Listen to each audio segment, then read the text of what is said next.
कार्तिक कृष्ण पक्ष की त्रयोदशी तिथि के दिन धनतेरस का पर्व पूरी श्रद्धा व विश्वास के साथ मनाया जाता है। धन्वंतरि के अलावा इस दिन देवी लक्ष्मी और धन के देवता कुबेर की भी पूजा करने की मान्यता है। इस दिन को मनाने के पीछे धन्वंतरि के जन्म लेने की कथा के अलावा इसके बारे में एक दूसरी कहानी भी प्रचलित है।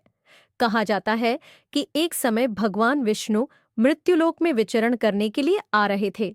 तब लक्ष्मी जी ने भी उनसे साथ चलने का आग्रह किया।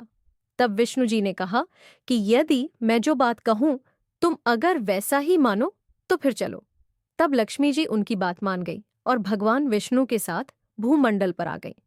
कुछ देर बाद एक जगह पर पहुंचकर भगवान विष्णु ने लक्ष्मी जी से कहा कि जब तक मैं न आऊं तुम यहां ठहरो, मैं दक्षिण दिशा की ओर जा रहा हूं, तुम उधर मत आना।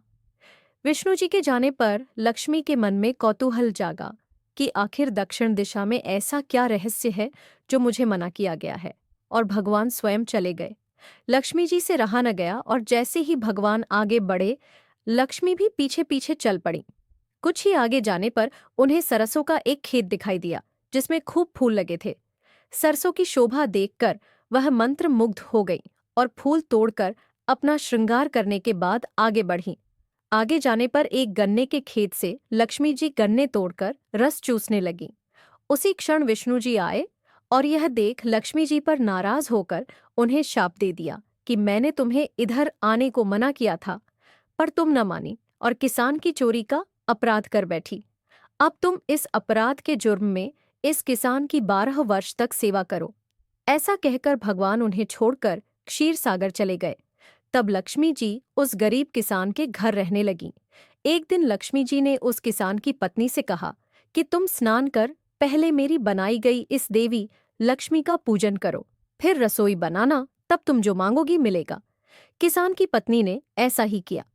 पूजा के प्रभाव और लक्ष्मी की कृपा से किसान का घर दूसरे ही दिन से अन्न धन रत्न स्वर्ण आदि से भर गया। लक्ष्मी ने किसान को धन धान्य से पूर्ण कर दिया। किसान के 12 वर्ष बड़े आनंद से कट गए। फिर 12 वर्ष के बाद लक्ष्मी जी जाने के लिए तैयार हुईं। विष्णु जी लक्ष्मी जी को लेने आए तो किसान ने उन्हें भेजने से इनकार कर दिया।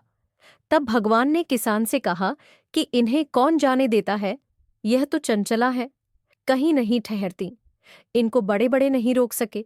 इनको मेरा शाप था, इसलिए 12 वर्ष से तुम्हारी सेवा कर रही थी। तुम्हारी 12 वर्ष सेवा का समय पूरा हो चुका है।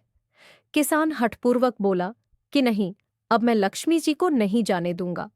तब लक्ष्मी जी ने कहा कि हे किसान, तुम मुझे रोकना चाहते हो तो जो मैं कहूं वैसा करो।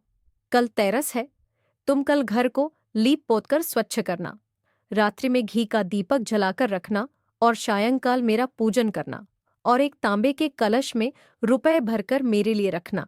मैं उस कलश में निवास करूंगी, किंतु पूजा के समय मैं तुम्हें दिखाई नहीं दूंगी। इस एक दिन की पूजा से वर्ष भर मैं तुम्हारे घर से नहीं जाऊंगी। यह कहकर वह दीपकों के प्रकाश के साथ 10 दिशाओं में फैल गई। अगले दिन किसान ने लक्ष्मी जी के कथानुसार पूजन किया। उसका घर धन धान्य से पूर्ण हो गया। इसी वजह से हर वर्ष तेरस के दिन लक्ष्मी जी की पूजा होने लगी।